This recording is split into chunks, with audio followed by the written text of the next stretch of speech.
मेरा नाम प्रीति है। मैं 22 साल की हूँ। बदन में ऐसी प्यास जो हर वक्त जलती रहती है। मेरी छाती 30 साइज की है। भरी भरी और उभरी हुई कमर इतनी पतली कि हाथ से आराम से घिर जाती है, और नजरें ऐसी कि गांव के लड़के मुझे देखते ही रुक जाते हैं। मैं गांव में रहती हूँ। छोटा सा गांव, खेत खलिहान, नदी किनारे। लोग दिन भर मेहनत करते हैं, लेकिन मैं अपने बदन की गर्मी से कभी चैन नहीं पाती। शादी को सिर्फ 2 साल हुए हैं, लेकिन मेरा पतिराम शहर में नौकरी करता है और महीने में एक बार ही आता है। जब आता है तो थका हारा होता है, और रातों में वह जोश जो पहले था वह अब नहीं रहता। मेरा बदन प्यासा रहता है। हर रात मैं अकेली लेटकर सोचती हूँ कि कब कोई जवान मर्द मुझे पूरी तरह अपना बनाएगा। घर में ज्यादातर मैं अकेली ही रहती हूँ। मेरी मौसी का घर पास ही है और उनका लड़का मेरा भांजा रोहित अक्सर मेरे घर आता जाता रहता है। रोहित 20 साल का है। गांव का जवान शेर, खेतों में मेहनत करता है। बदन मजबूत, चौड़ी छाती, सख्त बाजू, और वह मुस्कुराहट जो सीधा दिल में उतर जाती है। उसकी आंखें मुझे देखती हैं तो लगता है जैसे मुझे नंगा कर रही हैं। शुरुआत में सब सामान्य था।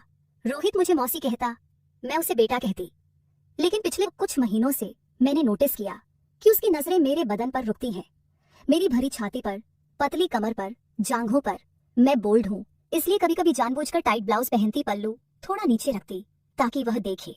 अंदर से मुझे मजा आता था जब उसकी नजरें गर्म हो जाती थी। एक दिन बहुत गर्मी थी। मैं घर में सिर्फ ब्लाउज और पेटीकोट में थी। पल्लू नहीं लिया हुआ था। रोहित आया खेतों से वापस, पसीने से तर बनियान और लुंगी में। उसने पानी मांगा। मैंने गिलास बढ़ाया तो गलती से पानी उसकी बनियान पर गिर गया। मैंने हाथ से ही पोंछना शुरू किया। मेरा हाथ उसकी सख्त छाती पर रुका। उसकी धड़कन तेज थी। वो मेरी आंखों में देखता रहा और धीमी आवाज में बोला, मौसी आप बहुत खूबसूरत हो। गांव में कोई आप जैसी नहीं।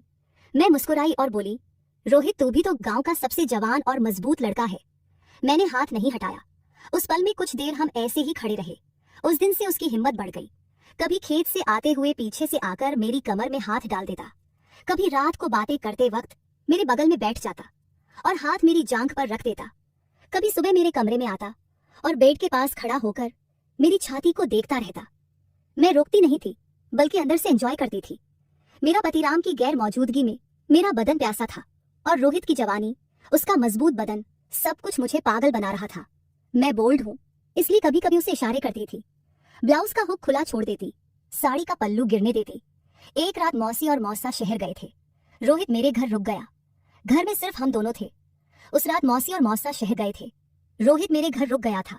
घर में सिर्फ हम दोनों थे। बारिश बहुत तेज हो रही थी। बिजली कड़क रही थी और अचानक पूरी लाइट्स चली गई।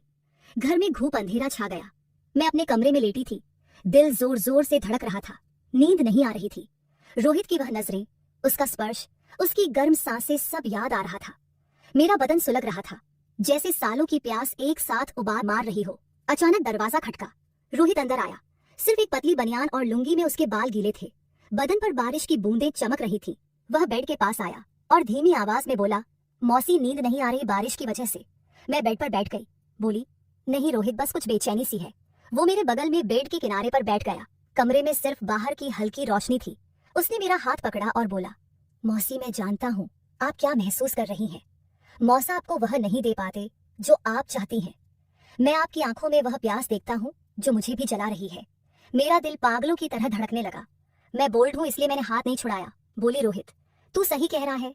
मेरा बदन प्यासा है और तू जवान है, मजबूत है। वो मेरे और करीब सरक आया। उसकी सांसें मेरे चेहरे पर लग रही थी। बोला, मौसी मैं आपको पूरी तरह अपना बनाना चाहता हूँ। आप इतनी गर्म हैं, इतनी बोल्ड कि मैं खुद पर काबू नहीं रख पाता। उसने मेरा हाथ अपनी छाती पर रख दिया। उसकी धड़कन मेरे हाथ के नीचे पागलों की तरह धड़क रही थी। मैंने हाथ नहीं हटाया। वो मेरे कंधे पर सर रखने लगा। मैं रुक गई। उसकी गर्म सांसें मेरी गर्दन पर लग रही थी। बदन में सेंध दौड़ रही थी। कुछ देर हम चुप रहे, सिर्फ बारिश की आवाज और हमारी तेज सांसें। फिर वो मेरे कान के पास आया और फुसफुसाया, मौसी बस एक बार मुझे कस के गले लगा लो, मैं आपकी प्यास बुझा दूंगा। मैं चुप रही। वह धीरे से मुझे अपनी मजबूत बाहों में भर लिया। उसका चौड़ा सीना मेरे बदन से सटा हुआ था। मैंने भी आंखें बंद करके उसे कस के पकड़ लिया। उसकी छाती मेरे सीने से दब रही थी। दिल की धड़कनें एक दूसरे से टकरा रही थी। उसकी बाजू मेरी कमर पर कसी हुई थी, जैसे मुझे कभी छोड़ना ही ना चाहता हो। हमारी सांसें और तेज हो गई। वो मेरे बालों में उंगलियां पराते हुए बोला, मौसी आप कितनी नरम है, कितनी गर्म, मैं आपको पूरा महसूस करना चाहता हूँ। मैंने उसकी पीठ पर हाथ फेरा। वो और कस के मुझे दबाने लगा। उस पल में दुनिया सिर्फ हम दोनों थे। वो मेरे माथे पर, गाल पर, गर्दन पर हंट रखता गया। मेरा बदन कांप उठा। मैंने रोती हुई आवाज में कहा, रोहित बाहर निकालो, मेरी सांस फूल रही है, मैं मर जाऊंगी। वो रुका नहीं, उसने मुझे जोर से अपनी बाहों में कस लिया। हम देर तक एक दूसरे में खोए रहे, बहुत करीब, बहुत गहरा, बहुत तीव्र। उस रात के बाद मैं और रोहित एक दूसरे से दूर नहीं रह पाते थे। दिन में जब गांव में कोई नहीं होता, वो मेरे पास आ जाता, कभी खेतों के पीछे, कभी घर के पिछले हिस्से में, कभी मेरे कमरे में। वह मुझे अपनी मजबूत बाहों में जकड़ लेता और कान में फुसफुसाता, मौसी आपकी यह प्यास मुझे भी जला रही है, मैं आपको हर पल महसूस करना चाहता हूँ। मैं बोल्ड हूँ, इसलिए मैं भी उसे कस के पकड़ लेती। उसकी चौड़ी छाती मेरे बदन से सटी होती, उसकी सांसें मेरी गर्दन पर लगती और मेरा बदन कांप उठता। एक दिन राम फिर महीने भर के लिए शहर गए। गांव में सिर्फ हम दोनों थे। शाम को मैं नहाकर निकली। लाल रंग की पतली साड़ी पहनी थी जो मेरे भरे हुए बदन से चिपक रही थी। बाल गीले थे, खुशबू फैली हुई थी। रोहित बाहर बैठा था। मुझे देखते ही उसकी आंखें जल उठी। वो उठा और मेरे पास आया, बोला, मौसी आप आज मौत लग रही हो। मैं खुद को रोक नहीं पा रहा। मैंने कुछ नहीं कहा। वो मेरे सामने खड़ा हो गया। उसकी नजरें मेरे चेहरे से नीचे सरक रही थी। उसने धीरे से मेरी कमर में हाथ डाला और मुझे अपनी तरफ खींच लिया। मैं उसके सीने से टकरा गई। उसकी बाजू मेरी कमर पर कसी हुई थी। वो बोला, मौसी मैं आपको पूरा अपना बनाना चाहता हूँ, आप मेरी हो। सिर्फ मेरी। मेरा दिल पागलों की तरह धड़क रहा था। मैंने उसकी छाती पर हाथ रखा और बोली, रोहित यह आग बहुत तेज है, मैं डर नहीं रही बल्कि और चाहती हूँ। वो मुस्कुराया और मेरी गर्दन पर हंठ रख दिए। उसकी गर्म सांसें, उसका स्पर्श, मेरा बदन सुलग उठा। मैंने उसे कस के गले लगा लिया। हम कमरे में चले गए। वो मुझे बेड पर ले गया। वो मेरे ऊपर था। उसका मजबूत बदन मेरे बदन को दबा रहा था। उसके हाथ मेरी पीठ पर, कमर पर, जांघों पर फिर रहे थे। मैंने उसकी बनियान खींचकर उतार दी। उसकी चौड़ी छाती, सख्त मसल्स मेरे सामने थे। मैंने उसकी छाती पर हंठ रख दिए। हमारी सांसें मिल रही थी। वो मेरे कान में बोला, मौसी आप कितनी नरम हैं, कितनी गरम, मैं आपको कभी नहीं छोड़ूंगा। मैंने आंखें बंद कर ली। हम बहुत करीब आ गए थे, बहुत गहरे, बहुत तीव्र। मैंने चीख कर कहा, रोहित बाहर निकालो, मेरी सांस फूल रही है, मैं मर जाऊंगी। वो रुका नहीं। उसने मुझे और कस के अपनी बाहों में भर लिया। हम देर तक एक दूसरे में खोए रहे। बदन की आग चरम पर थी। वो पल इतना तीव्र था कि मुझे लगा मैं पिघल जाऊंगी। मेरी चीखें धीरे धीरे कराट में बदल गई और फिर मजे की आवाजें कमरे में गूंजने लगी। उस शाम के बाद मैं और रोहित पूरी तरह एक दूसरे के हो चुके थे। राम के बाहर रहते हम हर पल एक दूसरे के लिए जीते। सुबह उठते ही रोहित मेरे कमरे में आता, मुझे बिस्तर पर ही अपनी मजबूत बाहों में भर लेता। दिन में जब मन करता खेतों के पीछे, घर के पिछले हिस्से में, मेरे कमरे में हम करीब आ जाते। उसकी चौड़ी छाती मेरे बदन से सटी रहती। उसकी गर्म सांसें मेरी गर्दन पर लगती। उसकी बाजू मेरी कमर को कस के जकड़े रहती। मैं उसके स्पर्श में खो जाती। वो मुझे पागल कर देता था। हर बार जब हम बहुत करीब आते, मैं चीख कर कहती, रोहित बाहर निकालो, मेरी सांस फूल रही है, मैं मर जाऊंगी। लेकिन रोहित रुकता नहीं था। वह मुझे और कस के अपनी बाहों में भर लेता। मेरी चीखें धीरे धीरे कराहट में बदल जाती और फिर मजे की आवाजें कमरे में गूंजने लगती। वो रातें हमारे लिए स्वर्ग थी। मेरी सालों की प्यास रोहित की आग से बुझ रही थी, लेकिन हर सुख के साथ डर भी बढ़ता जा रहा था। मुझे पता था कि यह राज ज्यादा दिन नहीं छुपेगा। गांव छोटा है, लोग बातें करते हैं। फिर एक दिन वह हुआ जिसका डर था। राम का टूर अचानक खत्म हो गया। वह बिना बताए दोपहर को घर लौट आए। मैं और रोहित उस वक्त मेरे कमरे में थे। रोहित मुझे अपनी बाहों में लिए हुए था। हम बहुत करीब थे, बहुत गहरे।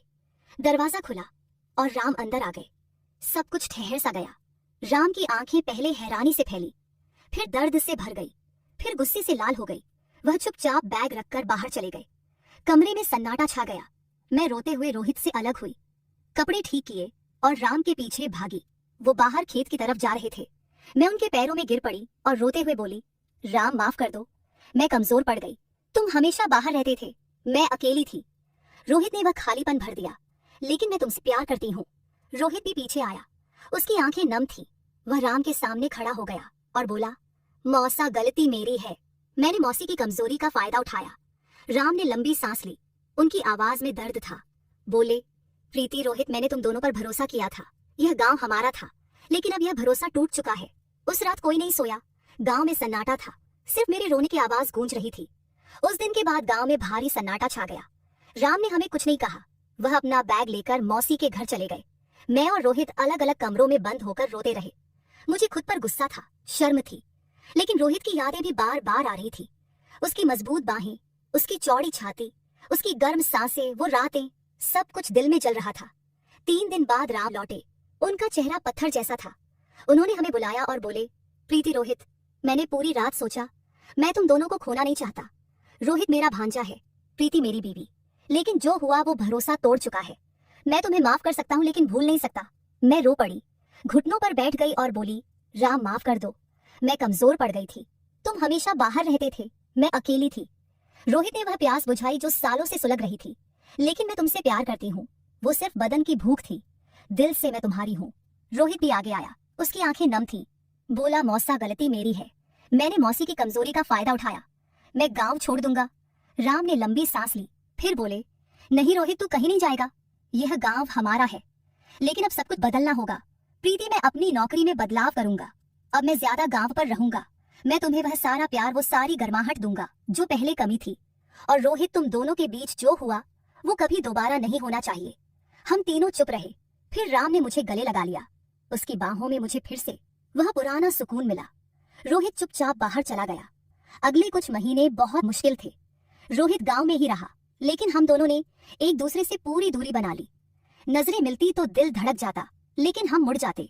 राम अब सच में बदल गए थे। वो पहले की तरह शहर टूर कम करने लगे। रातें फिर से हमारी हो गई। राम ने मुझे वह सारा जोश, वह सारी गर्माहट दी जो पहले कमी थी। हमारा रिश्ता पहले से ज्यादा मजबूत हो गया। मैंने कोशिश की कि रोहित को भूल जाऊं, लेकिन पूरी तरह भूल नहीं पाई। एक दिन रोहित ने मुझसे अकेले में बात की। बोला, मौसी, मैं जा रहा हूँ, शहर में अच्छी नौकरी मिल गई है। मौसा को खुश रखना, लेकिन याद रखना, आप मेरे दिल में हमेशा रहेंगी। वो रातें, वह गर्माहट मैं कभी नहीं भूलूंगा। मैं रो पड़ी, उसे आखिरी बार गले लगा लिया। बोली, रोहित, तू भी खुश रहना, वह सब एक सपना था जो खत्म हो गया। रोहित चला गया। अब गांव में सिर्फ मैं और राम है।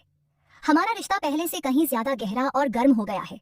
राम मुझे वह सारा प्यार देते हैं जो पहले कमी था। लेकिन आज भी जब रात में अकेली होती हूँ, रोहित की वह मजबूत बाहें, वह चौड़ी छाती, वह तेज सांसें याद आती हैं। दिल में एक मीठा दर्द सा उठता है। मैं मुस्कुराकर आंखें बंद कर लेती हूँ। शायद वो प्यार था, शायद सिर्फ बदन की प्यास, लेकिन वह राज, वह आग मेरे अंदर कहीं आज भी सुलग रही है। मोरल प्यास और आकर्षण बहुत तीव्र हो सकते हैं, लेकिन रिश्तों की मर्यादा और भरोसा ही सच्ची खुशी देते हैं। गलत रास्ते पर चलकर मिला सुख हमेशा दर्द और पछतावा साथ लाता है। जो अपना है उसे समय और प्यार से संभालो, बाकी सब सपना ही रहता।